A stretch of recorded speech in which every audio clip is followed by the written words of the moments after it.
Good evening. We're going to give it a couple minutes so folks can get into the Zoom room, and welcome. Maybe not even a couple of minutes, maybe about 30 seconds, and then we'll get started.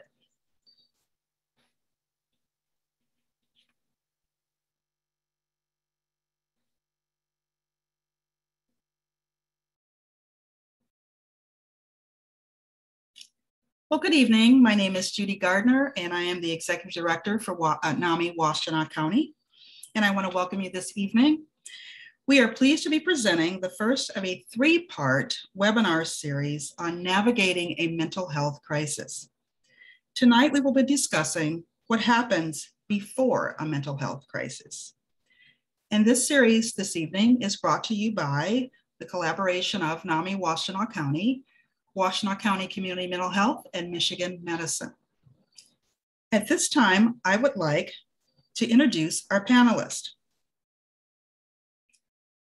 We're going to have Penny Acosta, a NAMI Washtenaw County panelist, Dr. Megan M. Julian, and Liz Spring from Community Mental Health. So a couple housekeeping rules this evening. I'd like for folks to, we're going to have a Q&A at the end of the session after everyone speaks. And we would like that you would submit your questions in the Q&A at the bottom. So if you take your cursor down to the bottom and you'll see Q&A, submit your questions there. And if you want your questions to be submitted specifically for one of our panelists, please add their name. Also, you don't have to hurry and write notes down tonight, because we will provide you, if you've logged on today and registered, you will receive an email with a link to the recording, slides, and resources following this webinar. So now, without further ado, we will get started, and we will get started with our first panelist, who is Penny Acosta. Thank you, Penny. Hello, everybody. So my purpose of being a speaker is to talk about warning signs before a crisis. Problem is, you don't know the warning signs if you've never been in a crisis. So I'm going to tell you about the signs that I had experienced, and after it happens one time, then you will notice warning signs in the future before the crisis, because you will have experienced them. So I'm going to talk about my son, Cristobal.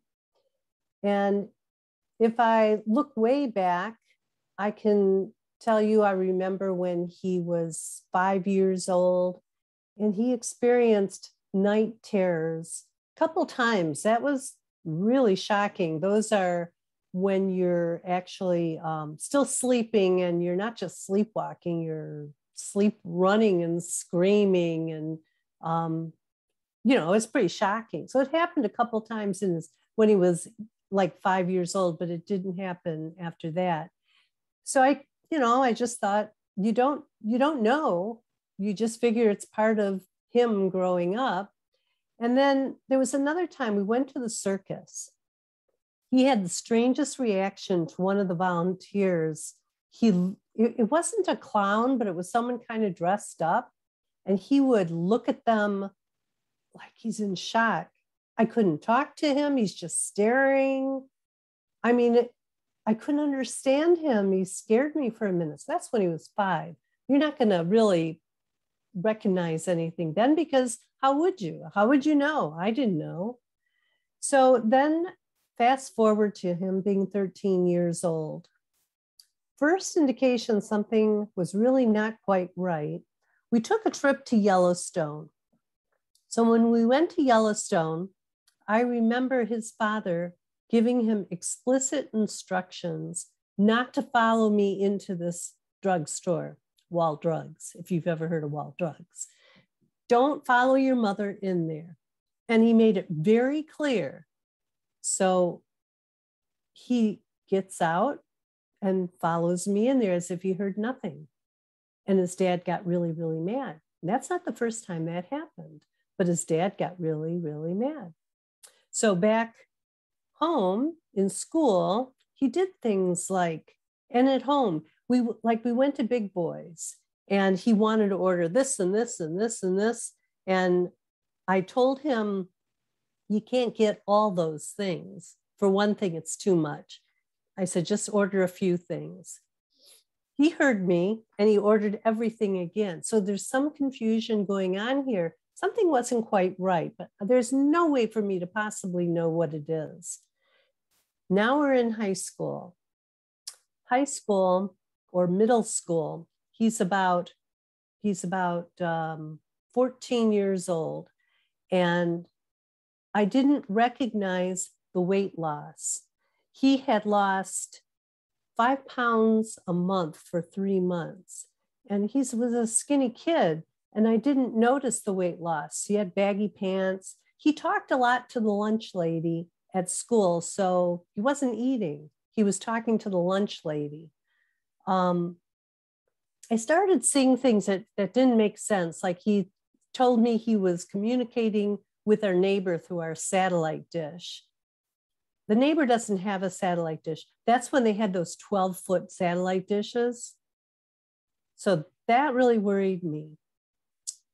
And then he comes home one day from school and he had some science experiment where he's using electricity and now he's charged and he's going to put electrical fence across the front door so the cat can't get out.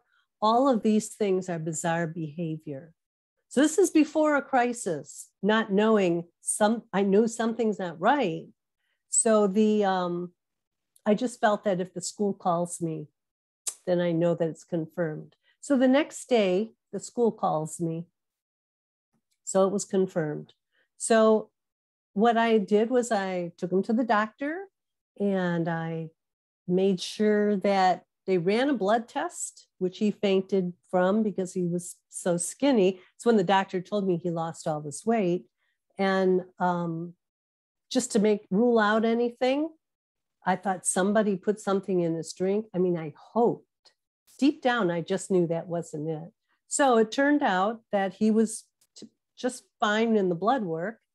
And I was told to take him to a psychiatrist. So this is where it begins. I took him to a psychiatrist. The psychiatrist prescribed Haldol and told me that he's psychotic, and I just can't wrap my head around that. So I decided to get a second opinion, and I went to U of M and I paid out of pocket for 2 psychiatrists, and they interviewed him and questioned him for at least 2 hours, but they came up with the same conclusion. So I had to realize that my son has a mental illness. And the good thing about Cristobal is that he's really very easy for me because he'll do what I ask him to do.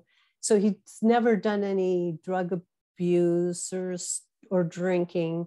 So from that point on, the important thing is that it was early intervention. Took him to the psychiatrist. I didn't like him at all. In fact, we switched to a different one, which I liked much better. This is back in 1995. Back then, Cristobal was hospitalized 6 times.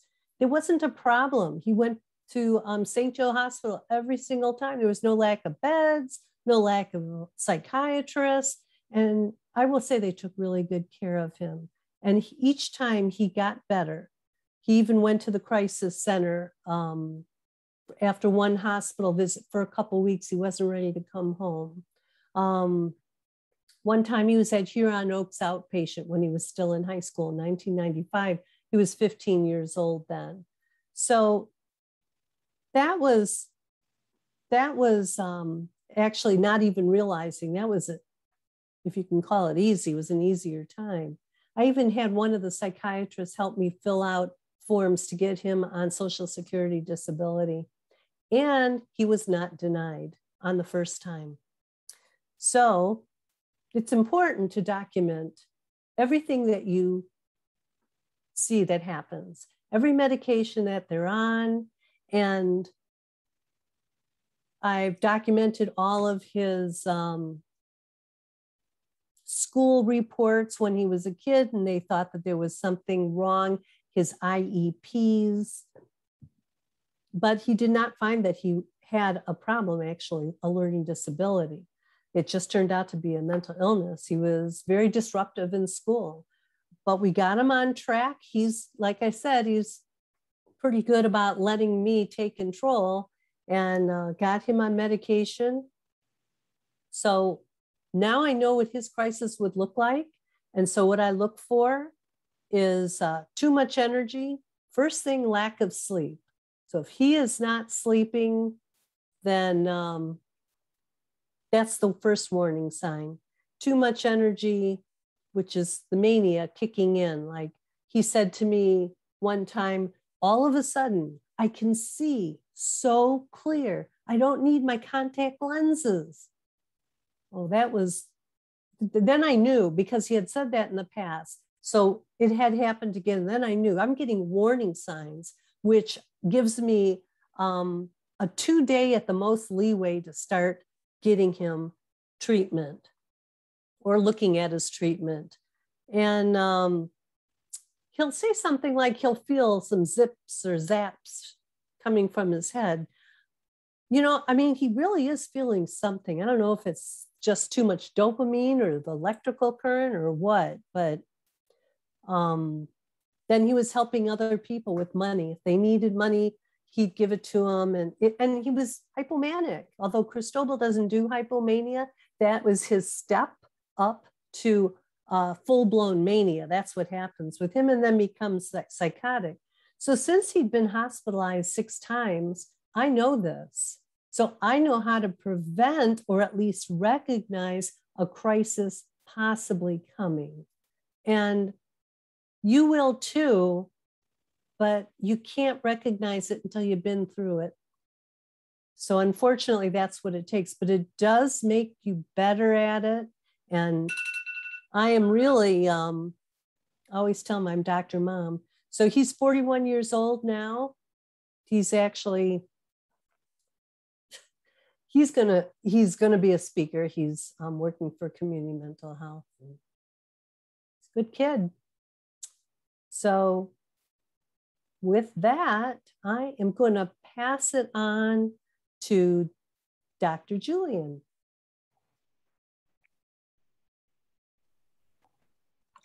Hi, so I think Kat's going to be sharing my slides. So my name is Megan Julian, and I'm a clinical and developmental psychologist and a clinical assistant professor at the University of Michigan. I'm going to be talking today about the warning signs and behaviors that might be observed before a crisis, and what to do to support someone before a crisis. So next slide. Mental health problems in general are really, really common. So 1 in 5 US adults experiences mental illness each year. And this includes things like anxiety, depression, trauma and stress-related disorders, psychosis, substance abuse, all kinds of different things. And these numbers have only climbed in recent times in the context of the COVID-19 pandemic. So some reports are actually suggesting that as many as 2 in 5 people are experiencing clinical levels of symptoms now. A 2018 report suggested that 4.3% of adults had thought seriously about suicide, and that has actually climbed to nearly 11% in the first few months of the pandemic. Next slide. So often there are warning signs that someone might be experiencing a decline in their mental health. So for older children, teens, and adults, you might notice things like a change in mood, more sadness, maybe more irritability, maybe a really excited and happy feeling that's not characteristic for them. You might notice poor personal hygiene, a change in sleep habits or eating habits. And this could be in both directions. So someone might be sleeping more or sleeping less, or eating more or eating less. So really you're looking for a change there. You might also notice that they're not participating in their usual activities anymore, or they might express that things that used to be fun just don't seem enjoyable anymore. Some individuals engage in self-harm or express thoughts about suicide. And some people experience overwhelming fear or worries that interfere with their daily activities. Some people might not leave the house for a long period of time, or their use of alcohol or drugs might become excessive. You might also see out of control or risk-taking behavior. And you might see something like extreme difficulty concentrating or staying still. Next slide. So a lot of my own expertise is working with younger children, and children as young as infants and toddlers can experience mental health challenges, but they often aren't able to verbalize their internal experiences in the same way as adults are. Mental health problems are very treatable in early childhood, and early treatment can set children up for better mental health as they grow older. So some of the common signs of mental health problems in younger children include things like irritability, frequent crying and temper tantrums. They might be less interested in play or other things that they used to enjoy. Physical aggression is really, really common. You might also see controlling or bossy behavior. They might resist support from trusted adults, or in some cases, when you give them support, that seems to escalate their distress. Some kids have significant difficulty with transitions, and others might show excessively rigid behavior. So like needing something to be done exactly the same way every time. And this typically goes beyond the realm of kind of young kids just liking routines. This is kind of to an extreme level. You might also see things like challenges with or regressions in their skills. So their language skills, motor skills, and toileting skills might either stall or actually go backwards. They might also experience sleep problems, pick at their skin, scabs, and hair. And one other that's I don't think listed on here, you might notice with younger kids kind of having a significant difficulty separating from their parents or other people that they find supportive. Next slide, please. So given how common mental health challenges are, most of us likely do know someone who is struggling with their mental health. And before it gets to a point of crisis, there are a number of things that you can do to help. So one of the most important things to do is to convey empathy. Conveying empathy means really trying to see things from the other person's perspective. It doesn't mean that we agree with their perspective, but that we're trying to imagine what it feels like in their shoes. So just listening quietly without trying to problem solve can be therapeutic in that it shows that it shows the person who's struggling that you're on your side and that you care about them. Mental health challenges can be really scary, but even serious mental health problems are treatable. And it's important to demonstrate the hope that things will improve. Even in the context of challenging behaviors, it's important to try to resist criticizing the person and try to remind yourself that they're trying their best with the tools that they have. It might just be that the tools that they have aren't quite sufficient. Sometimes a shift in our own mindset can help us to get to a place of empathy with someone who's struggling. So for example, when people show challenging behaviors, we might have thoughts like, why is he doing this to me? So trying to shift that to a thought like, what does he need from me? Can help you to be non-judgmental, to put yourself in their position, and to sit with their emotions. So it's not about making their feelings go away. It's about connecting with what it must be like to feel the way that they do. A lot of mental health problems are rooted in stressful and traumatic experiences. So when we think of their behaviors and feelings as likely a product of their past experiences, we can shift from thinking, what's wrong with you, to thinking, what has happened to you? And with that as our focus, we become more curious. We listen more, we judge less, and we respond more sensitively. Next slide, please. Another key thing to focus on before a crisis is enhancing the individual's social connections. Social relationships are one of the primary drivers of resilience. So you can check in with the individual and offer them support. And even just spending time together doing things that are enjoyable or relaxing can be really helpful. So some people might be open to talking about what's bothering them, but social support is really helpful even if the person doesn't want to talk about what's going on. Social support can also come from larger groups like families, community groups, cultural groups, or spiritual communities.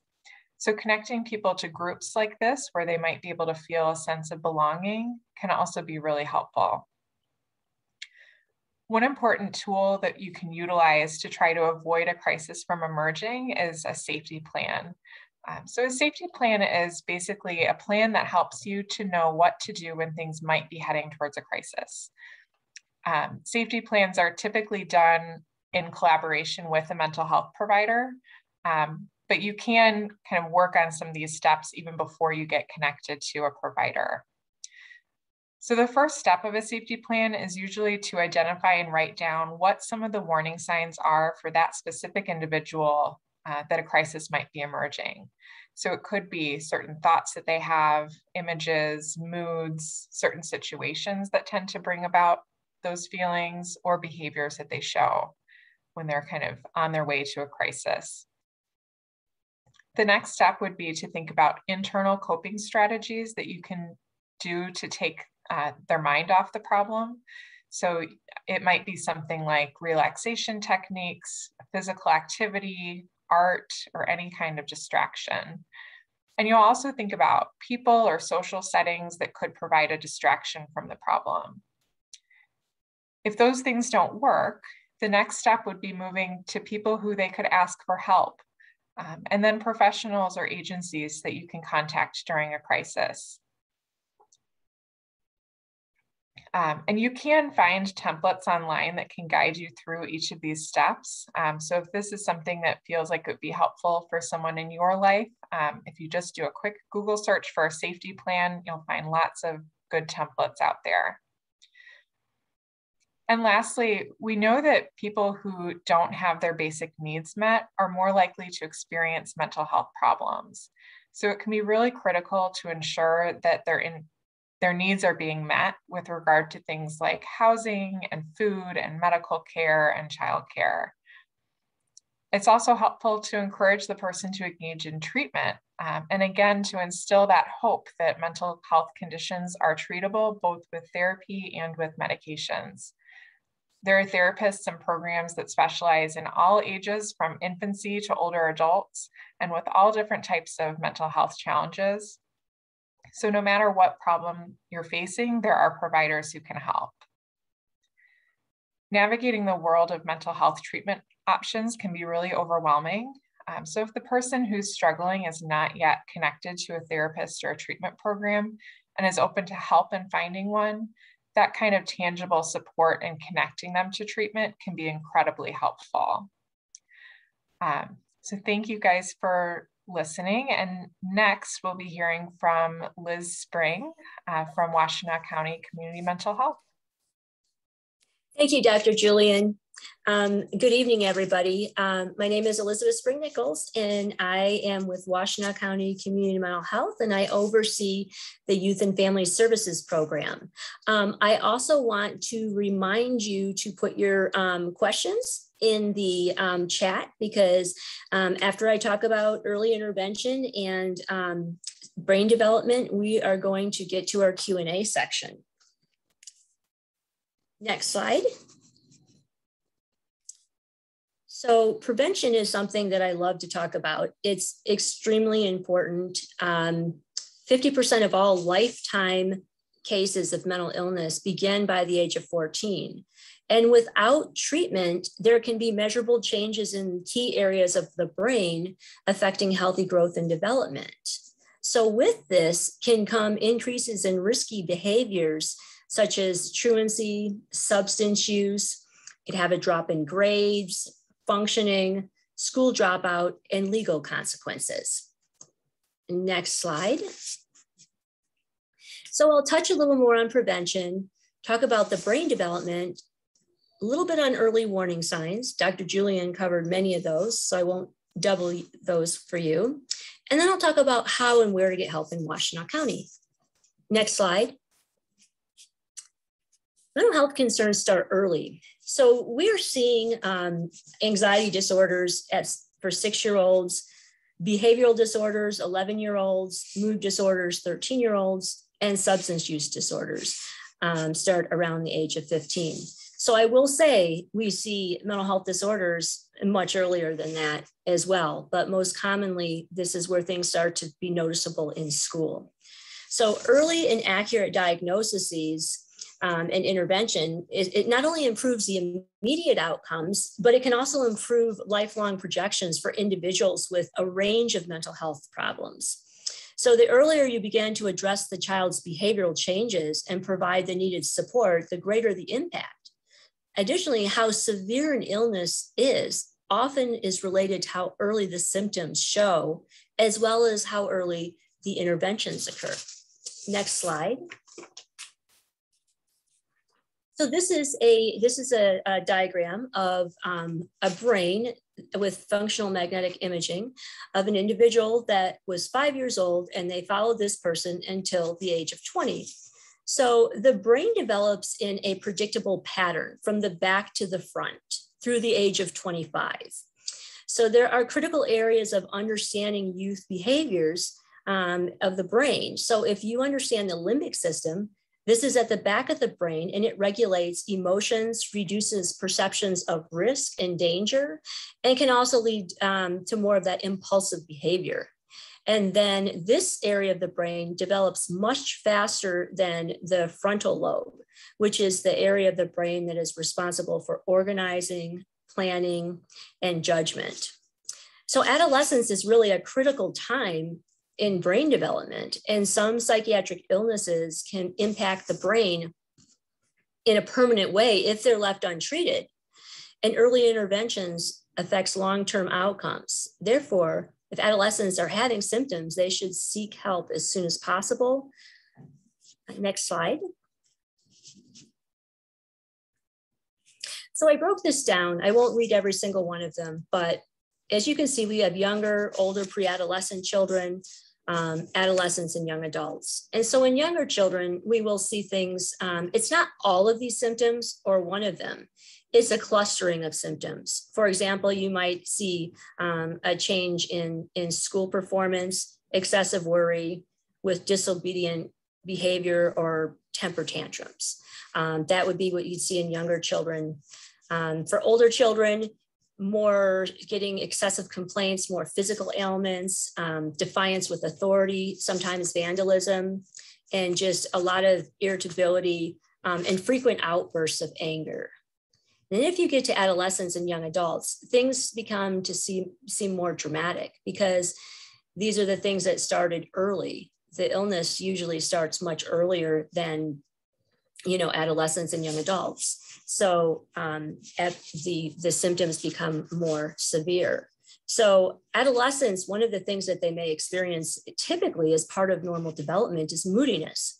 So we don't want to pathologize normalcy. There's always that key when you're talking about early intervention and through the development of somebody through these stages of how the brain is development, like what is normal behavior and what is actually a time to be concerned, like Penny had mentioned. So when adolescents so I'll give you an example about the moodiness. So, however, if somebody is moody and that is dominant with displayed sadness, irritability, excessive crying, and that corresponds with behavioral changes, then it's time to seek treatment from a professional. So when adolescents do not receive treatment, when adolescents and children do receive treatment, they tend to get better. Additionally, their brain is more flexible because of the plasticity early on, and they can get the help that they need. So the other thing about adolescents is they are, with that risk-taking behavior that they have, this may be a time to utilize that to the advantage because many times youth are more likely to take the risk with treatment. Based on the wiring of the brain, this can help them get better faster. Next slide. So I wanted to say, just overview, mental illnesses are common in all populations. Early recognition and treatment is essential. There is a lot of stigma that prevents many people from seeking treatment. Way too many people suffer in silence. And although 1 in 5 adolescents has a diagnosable mental illness, only about 1/3 of them actually receive treatment. And this was pre-COVID. So I also want to say that most families are not prepared to cope when they learn that their loved ones has a mental illness. That's why NAMI is such a great organization, because it can help families. I want to also mention that while we really want people to get help early, and early intervention is very important, I don't want to discourage people and think, it's hopeless, because brain develops throughout the lifetime, and there's much more plasticity than what we ever realized before. So regardless of age, treatment is available and it can be life-changing. So the most important thing that we can do is recognize the early signs of mental illness and help those in need get connected with the services. If you think that you or someone you know has a mental illness or emotional problem, it's important to remember there is hope and there is help. So I encourage you to raise awareness and get help if you need it. So I thank you so much for your time. And now we are going to go to our Q&A. Wow, thank you so much. Thank you to the panelists that came to share with us today and participate. I want to remind everyone to please populate the Q&A for those questions that you may have for our panelists tonight. But before we go into the Q&A session, I just want to speak a little bit about NAMI Washtenaw County and the services that we provide. I came to NAMI about 12 years ago because I had a loved one who was experiencing a lot of what Liz was speaking about earlier. And I really didn't know what to do. And a colleague suggested that I seek out the education from NAMI. And here I am today. It's just phenomenal education programs. And so what we offer education, support, and advocacy. And we also do some community outreach that we've added to what we do as an organization. This is a wonderful organization. All of our education programs and groups are of no charge, of no fee to those who participate. We have family education, as Liz spoke about. A lot of families do not really understand what a mental health condition looks like. They're afraid when they're in crisis, and this is an awesome opportunity to be educated in a private setting with other people who are experiencing what you're experiencing. We also have peer education for those who live with mental health disorder.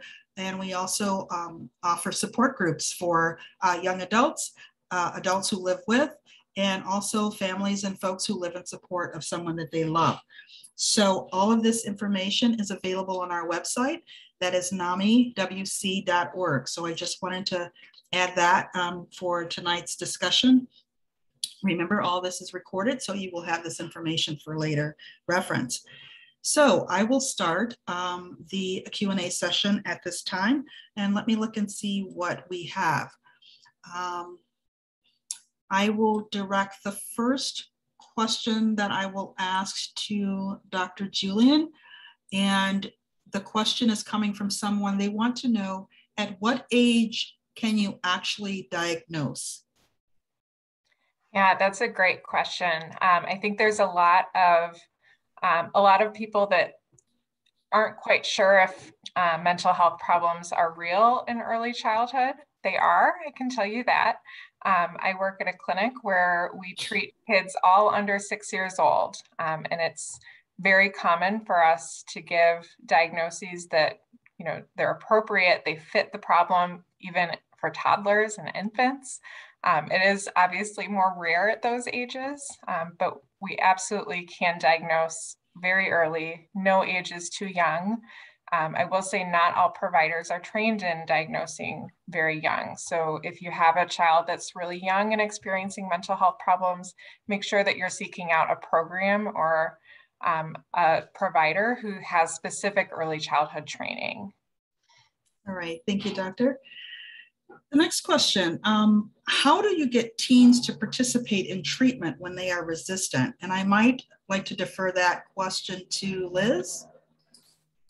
Yes, so we do a lot of engagement, a lot of motivational interviewing to try to help teens really meet them where they're at and not use any clinical jargon. The team that I work with of therapists and social workers are very engaging, and they're very entertaining, and kids really seem to like them a lot, and they're very good with adolescents. So just, being honest and just, meeting them where they're at and just having a genuine conversation, just showing compassion and that you care. Absolutely. Thank you, Liz. And I can add a little bit more too. One other suggestion that I have, if you have a child who, particularly a teen who's not willing to even show up to that appointment to talk to anybody, my recommendation would be, as the parent, to get support for yourself. So you can engage in kind of those peer-to-peer programs that Judy was talking about. You can also work with a therapist yourself, particularly with anxiety. There are actually some really good evidence-based programs where you can treat the child's anxiety just working with the parent. So it's not the end of the road if your child won't show up. There are other options. That's excellent. That makes sense. That's a good one. Thank you. Let's see. Are the warning signs for adults the same as young adults? I would like to defer to the doctor again, Dr. Julian. That's a good question. And, I think once you get to kind of teenage through adult, the differences in warning signs are more individualized than based on age. So different people are going to be showing different types of warning signs, and it's not quite as age dependent at that point. So you'll want to think about the particular individual that you're picturing, and what are the things you notice when they're having a little bit harder of a time. It could be different for different people, but not necessarily age dependent at that point. Okay. Thank you. This is a question I'm going to pose. I think maybe Liz or Penny can chime in.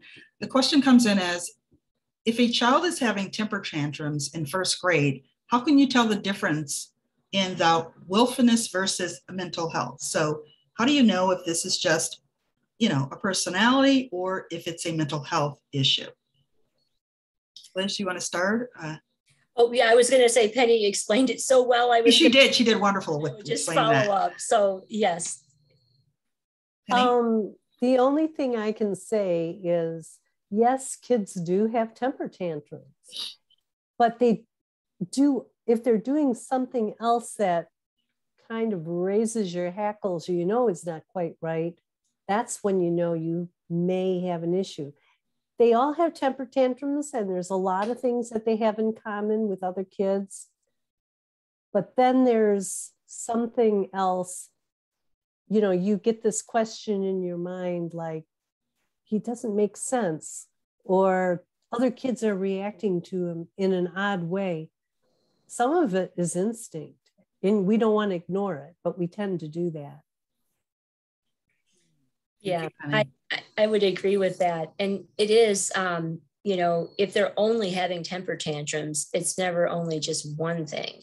There's always something else. And if you watch and, have conversations with your kid and observe them, you'll start to see other things too. Yeah, the other kind of dividing line that I usually go for as well, trying to figure out if something is kind of a clinical problem or not, is how much it's getting in the way of everyday life. So if you feel like they're having temper tantrums, but you can get them to school, you can go take them to the grocery store, you can kind of go about your everyday business, despite the temper tantrums, then it's probably within the normal range. If it feels like your whole life is revolving around these temper tantrums and you're not quite sure how to handle it, that's when you want to get a mental health provider involved. Thank you. Next question. Does early untreated depression continue to progress to other mental health conditions? I'd like to take that one. I can take that. Okay, Dr. Julian. It absolutely can. So we know that when people experience depression and don't get treatment, things can continue to spiral. I think being depressed for a really long time can be a really difficult experience. And so it kind of can make you more prone to having some other problems as well. There are certain things that kind of just are not related to depression that the risk wouldn't increase for, but things like anxiety would go hand in hand quite a bit. So I think it is really important to get treatment as early as you're able to. But even if you've waited a really long time, it's not too late.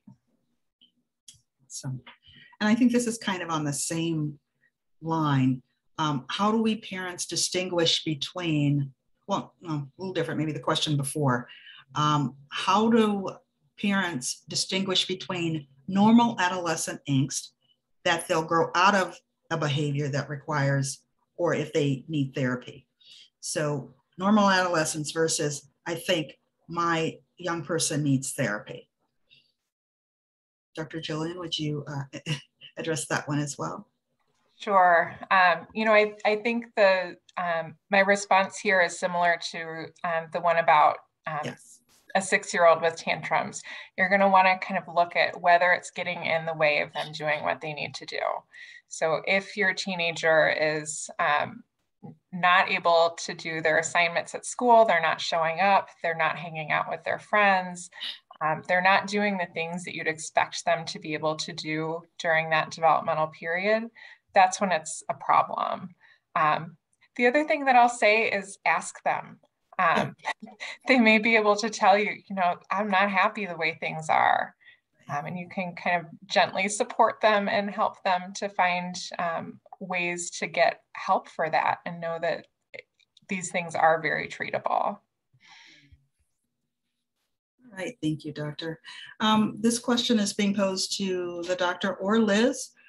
What do you think about marijuana being recreationally used by someone with a mental health condition? That's a loaded question, so I don't know. Well, I think when you're thinking about brain development, somebody between the ages of 14 to 25, I mean, it's different.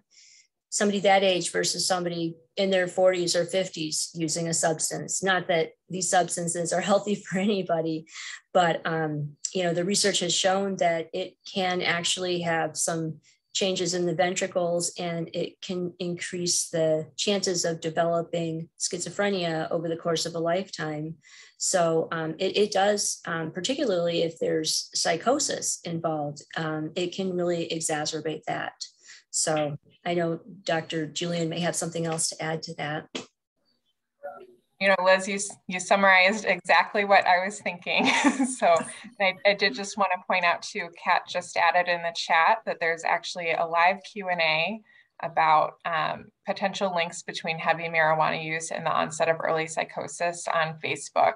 So there's a link for that, where I'm guessing there will be people who are really expert in this area to answer those questions too. Fantastic, thank you to you both. So I have a question I'm going to pose to Penny. With your experience with your son and the hospitalizations and doctors, I've got someone asking, how do you go about finding the right provider? You know, once upon a time, we had more providers to choose from. So it is difficult today. I will say that even here in NAMI, we ask our participants who take the family-to-family class, if you have a doctor that you like, could you just throw it out there? And we've done that. So there's recommendations that way. Otherwise, it's difficult for sure. It's not your imagination. There are fewer to choose from. So I can't even answer that question because if it were me, which it actually was me for a while, my son is going to there's one clinic Heron, Heron Valley, I'm not sure, but it's out on Stadium. So here's a clinic that takes patients that had, at that time, Medicare. And there were a couple psychiatrists there. They were taking patients. I mean, you may not have a choice. You may have to take what's there because there's so few of them. But if you don't like them, then yeah, that's a tough question today. Yeah, it really is. It just requires a lot of due diligence in the phone and just calling around, yeah. Seeing who's open, seeing who takes your insurance. If you don't have insurance, calling, if you live in Washtenaw County, taking advantage of Washtenaw Community Mental Health Services for youth as well as adults. So it is tough. I remember trying to find practitioners for my loved ones, and you know, you interview them, you go in, you just have to get the feel for how your loved one is responding to that person, or if they're, in other words, clicking with that doctor or provider. So there is no, I guess, perfect way to do that. It just takes a lot of time and it takes a lot of patience. Yeah, another thing you could do is on our website, namiwc.org, we offer support groups that are just drop in. They're on Zoom right now. You could go there and post that question. I think that we are our best sources of getting our loved ones healthy again. I really think we have to take a very active role. I think too, Penny, I would add to that. I mean, we do have, for community mental health, we do have the 24/7 line that people can call. That's 734-544-3050. And if someone's having a mental health crisis, or perhaps they are waiting to get in with the provider, many times there's a wait. They can, you know, get help to help bridge them. So many times we have a team, a CARES team that is funded by the public safety and mental health millage, so that people can, you know, many times they'll see people as a bridge to get them to their provider because they're usually on a waiting list. So there's that. And the other thing that I have noticed is there seems to be more opening up with telepsychiatry and teletherapy. So I wondered if that might help in the, you know, as this is happening. So I mean, that was something that could open things up, is my hope. Yeah, I would agree with that, Liz. In Psychology Today, there's a nice listing of providers that provide telehealth services. And I found that the way they list their providers, they give a bio and a lot of information.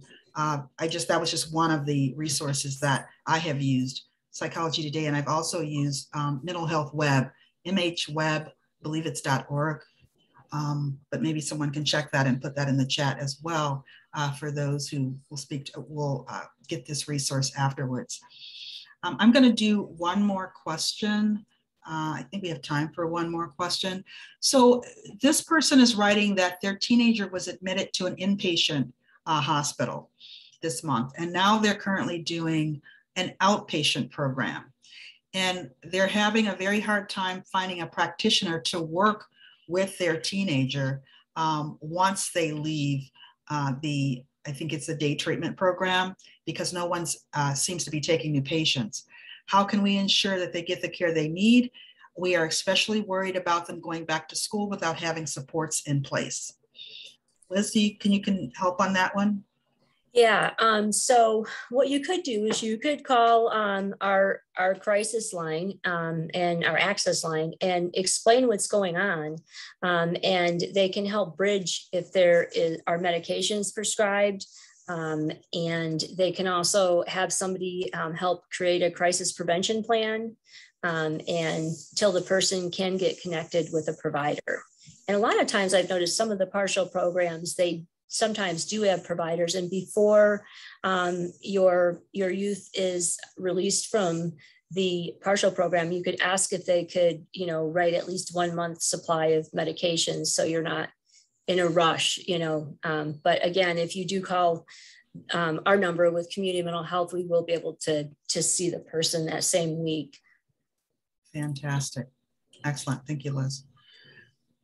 I said I was going to, that was the last one, but I'm going to add one more. How do we know that we've been correctly diagnosed? This person writes that their diagnoses, oh, wait, 1 second. Oops, I lost it. I think they took it off. Oh, we won't do that one. It looks like that was deleted. Okay. All right, I think that might be it. Did any of our panelists have anything else or final words that they'd like to add for tonight? Judy, I think Kat just put the question in the chat. Oh, okay, because I just lost it. All right. Oh, okay, great. Wonderful. Because I wanted to mention that one. How do we know that we are correctly diagnosed? My diagnoses changed so much over time. Then I was told I was misdiagnosed. So I guess I want to defer that to the doctor here. How do we know if we're correctly diagnosed? And do diagnoses change? And how do we navigate that? What does that all mean? Yeah, so it can be super tricky because there are a lot of diagnoses that can be pretty similar. And so it's very possible that depending on your symptoms at different points, it might actually look more like one thing than another, and that might change over time. So I think what I would recommend is kind of asking your providers when they are giving you a diagnosis that's different than what you've heard before. Ask them, why is it not this thing that I thought I had? And they will probably be able to tell you a specific symptom or something that is telling them that it's this other thing instead. The other thing that I think I would keep in mind is the reason why diagnoses are important is because it leads to a treatment plan. And there are different diagnoses that lead to the same treatment plan. So it could be that the change in diagnosis isn't meaningful because it doesn't change anything. It just puts a different label on the same problem. So ask your providers about, if you're giving me this different diagnosis, does this change anything about the plan? And that will hopefully get you to a place where you feel like even if the name on it might not be 100% certain, you know what you should do about it.